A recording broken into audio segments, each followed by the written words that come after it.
Good morning, and welcome to the show. It is Saturday, June 13th, 2026, and we have a massive lineup of stories to get through today. Looking out the window here in Parker, Colorado, we've got 56 degrees and clear skies right now, heading for a high of 81 and a low of 54 later tonight. Absolutely perfect weather for a weekend, especially with so much sports action kicking off. You said it. Today we are covering World Cup fever sweeping the nation, Elon Musk making absolute financial history, and some unprecedented government intervention in the AI space that is shaking up the tech world. It is a heavy news day, so let's dive right in. Alright, let's talk US news, and we have to start with the incredible scenes out of Los Angeles yesterday. The 2026 World Cup is officially underway, and the energy in the city is just off the charts. Mexico took the very first match of the tournament, and the fans in LA completely erupted. You could see the celebrations spilling out into the streets for miles. Securing a victory in that opening match is so crucial. It sets a massive positive momentum for the team in this highly anticipated tournament. What does that mean for us here, watching the tournament unfold across North America? It means the atmosphere is going to be electric. When a team like Mexico wins early, especially playing in front of a crowd in Southern California that feels like a home game, it elevates the entire tournament. The pressure on these players is immense, but they really delivered. Speaking of crucial opening matches, South Korea just pulled off a massive 2-1 win over Czechia. That was a real fight. South Korea actually had to stage a dramatic comeback to get that victory. They did, and it positions them incredibly favorably in the group stage standings right out of the gate. Czechia looked so strong early on, but the South Korean squad just relentlessly applied pressure in the second half. It really shows the depth of talent we are seeing this year. No lead is completely safe, and every single point matters immensely when you are trying to advance. Definitely.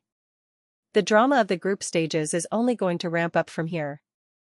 Shifting gears to some sad news in the entertainment world, legendary film critic Gene Shalit has passed away at the age of 100.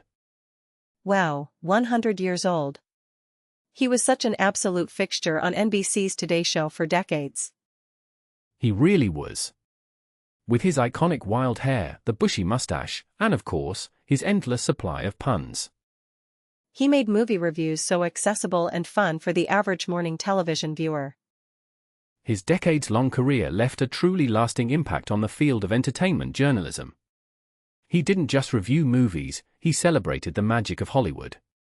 He was a purveyor of joy as much as he was a purveyor of puns. A real television icon who changed how we talk about film. We also lost another cultural giant this week. Renowned artist David Hockney has died at the age of 88. His vibrant paintings basically defined the visual aesthetic of Los Angeles for the rest of the world. Those sun-drenched swimming pools, the bright, flat colors, the incredible portraits. His passing marks the end of an era for contemporary art. It's hard to overstate his profound cultural legacy. He captured the essence of Southern California in a way nobody else ever has.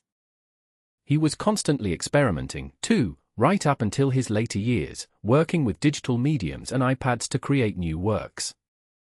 A true visionary who never stopped evolving his craft. He will be deeply missed. Back to the World Cup, the United States men's national team had a spectacular debut, largely thanks to Folarin Balogun. He scored 2 goals in his World Cup debut. What an entrance onto the biggest stage in global sports. And the backstory makes it even better. He actually could have chosen to play for England or Nigeria, but he committed to representing the US. That decision is paying massive dividends right now for the national team. His stellar performance really solidifies his role as a key offensive asset. The US has been looking for a clinical finisher for years. Scoring twice in your first World Cup match is the stuff of dreams. It gives the whole squad a huge surge of confidence. Finally, in North American soccer news, Canada has secured its first ever World Cup point. That is a huge milestone for them. They fought incredibly hard for a draw against Bosnia. Manager Jesse Marsh has been working tirelessly to build this team's resilience, and this historic result proves they are making real strides. It marks a major milestone for Canadian soccer under his leadership. It means the entire region is becoming much more competitive globally. Every point at this level is earned through sheer grit. It will be fascinating to see if Canada can build on this momentum in their next group stage match. Next up, let's turn our attention to global news. And we are starting with a major, unprecedented story in the tech and security space. Anthropic is taking its newly launched Claude Fable 5 and Mythos 5 models completely offline. This isn't a technical glitch or a server issue. They are doing this to comply with a direct U.S. government national security export control order. It is a stunning move. We are seeing the geopolitical friction over advanced artificial intelligence capabilities play out in real time. The government is clearly stepping in to control who has access to these incredibly powerful systems on a global scale. Exactly. It underscores how AI is no longer just viewed as a commercial software product, it is being treated as a critical national security asset. Over in Europe, there is some major diplomatic movement regarding the expansion of the EU. European Union member states have officially agreed to unblock accession negotiations with Ukraine and Moldova. This is a massive step forward in their integration processes. It really is. It signals incredibly strong European political support for both nations. Especially amid the ongoing regional security challenges they are facing.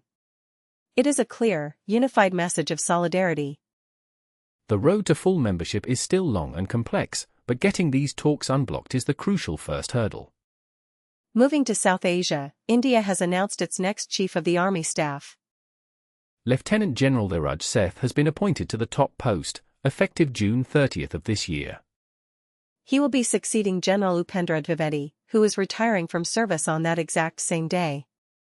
It is a significant leadership transition for one of the world's largest and most active military forces. And staying on the topic of international security, there are some deeply concerning allegations coming out of French intelligence. They are suspecting an Israeli firm called Blackcore of meddling in local elections in both New York and Scotland. That is alarming. Private cyber influence operations targeting democratic processes are becoming a massive global problem.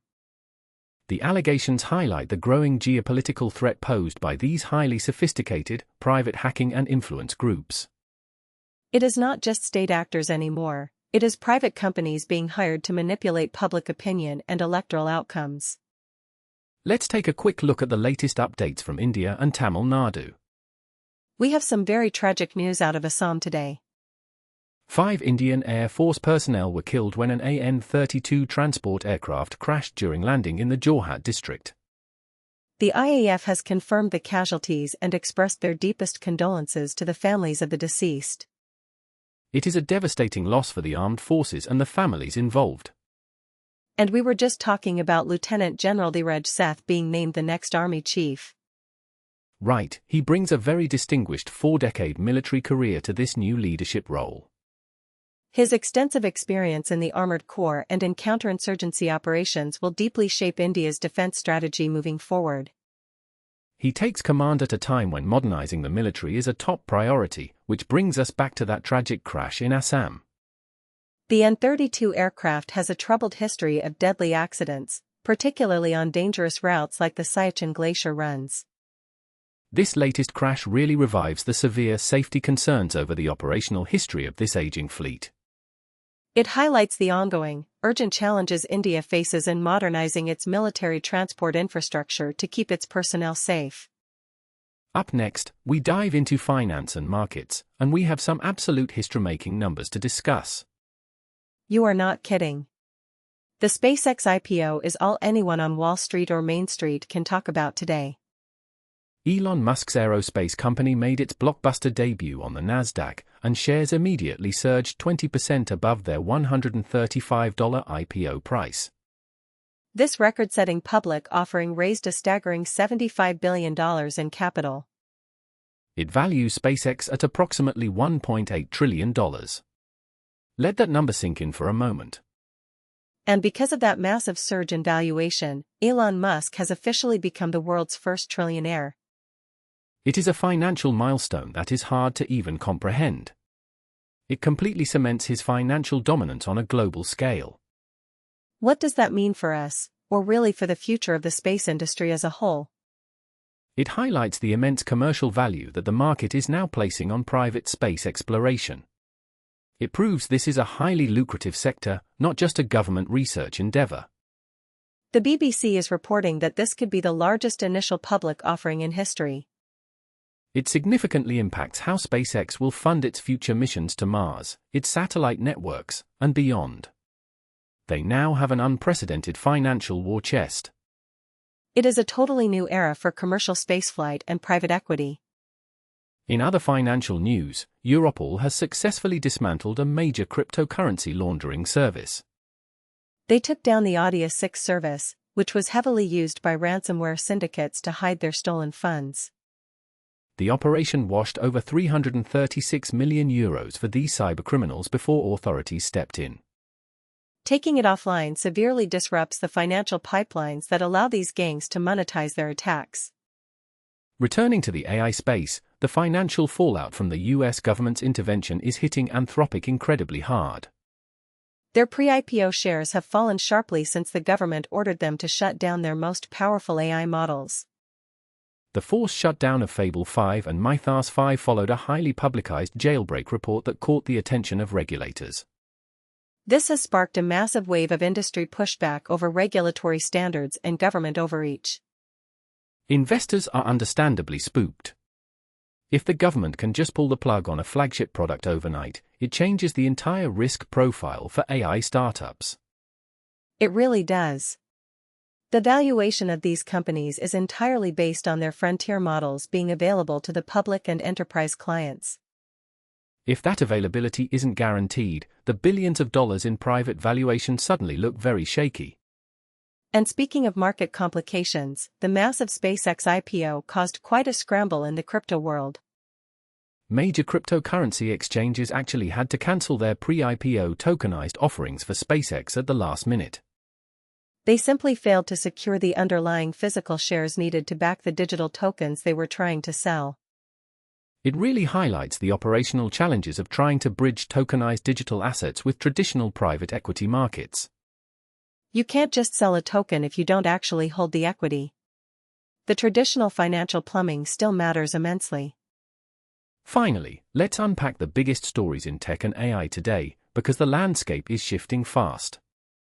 We have a couple of new, highly efficient models aimed directly at developers. Cohere just introduced North Mini Code. It is their first model specifically tailored for developer workflows and coding tasks. It is a 30 billion parameter mixture of experts model, but it only uses 3 billion active parameters during inference. That makes it incredibly fast, and they released it under the Open Apache 2.0 license on Hugging Face, which the open source community is loving. JetBrains is also getting in on the action with a new release called Melum 2. That is a 12 billion parameter mixture of experts model, trained from scratch on both natural language and code. It activates just 2.5 billion parameters per token, delivering really high throughput, low latency inference for local developer features. While those models are helping developers build software faster, Google DeepMind is looking at the bigger picture of what happens when all these AI agents are set loose on the internet. They are deeply worried about the potential risks of millions of autonomous AI agents interacting online without human oversight. DeepMind is actually funding dedicated research to study these exact scenarios and map out the potential fallout. What does that mean for us as these autonomous systems become more common in our daily lives? It means we could see unpredictable cascading effects. If agents are negotiating prices, trading stocks, or sharing information autonomously, a small error could spiral out of control instantly. It addresses critical safety and alignment concerns. Agentic AI is going mainstream right now, and we don't fully understand the ecosystem dynamics. We need to understand how these bots will interact with each other, not just how they interact with humans. We also have to talk more about Anthropic's official statement regarding that US government directive we mentioned earlier. They confirmed they had to abruptly disable access to Claude Fable 5 and Mythos 5, and the tone of the statement was very telling. It was careful, but it clearly highlighted the growing national security interventions in advanced AI development. It is a wake-up call for the entire industry. The distribution of artificial intelligence technologies is no longer just a free market issue. The government is drawing a hard line in the sand regarding what capabilities are safe for public release and export. In cybersecurity news, IT departments are having a very rough week trying to keep their networks secure.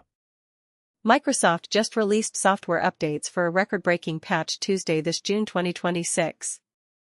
They had to patch 200 security vulnerabilities across Windows operating systems in a single day. That is a staggering number of flaws. It gets worse. Nearly 36 of those bugs are rated critical, and exploit code for several of them is already public. So hackers already know exactly how to use these vulnerabilities to get into unpatched systems. Exactly. This massive update is absolutely critical. Everyone from home users to enterprise admins needs to be updating their systems immediately. And Microsoft isn't the only one dealing with a massive security headache. US lawmakers are demanding answers from CISA today. The Cybersecurity and Infrastructure Security Agency is trying to contain a disastrous data leak of their own. A contractor accidentally leaked highly privileged AWS GovCloud keys and internal secrets on a public GitHub repository. You literally cannot make this up. The federal agency responsible for defending U.S. infrastructure had its own secure cloud keys exposed to the public internet. The incident has triggered an absolute scramble to contain the breach and rotate those credentials. They are working around the clock to secure sensitive government cloud infrastructure before those keys can be exploited by foreign adversaries. It is a terrible look for CISA, and lawmakers are rightly furious about the lack of basic security protocols for contractors handling such sensitive access. Finally, a landmark legal decision in Europe could change how we use search engines forever. A German court has officially ruled that Google is legally liable for false statements generated by its AI Overviews feature. This is huge. For years, tech platforms have argued they are just hosting information, not creating it, so they shouldn't be liable. But because the AI is actively generating the summary text, the court says Google is acting as a publisher and is responsible for the accuracy of that text. This decision could set a global precedent holding tech giants legally responsible for AI-generated misinformation. If they have to guarantee the accuracy of every single AI summary, it might completely break the current generative search business model. They can't just hide behind the algorithm anymore or blame the source websites. The legal risk is now squarely on their shoulders. And that brings us to the end of today's show. If there is one theme today, it is that the rules of the game are changing rapidly, whether that is the government stepping in to regulate AI, a single company reshaping the financial universe with $1 trillion valuation, or the legal system catching up to generative search. It is a lot to keep track of, but we will be right here to break it all down for you. Thanks for listening, and have a great weekend.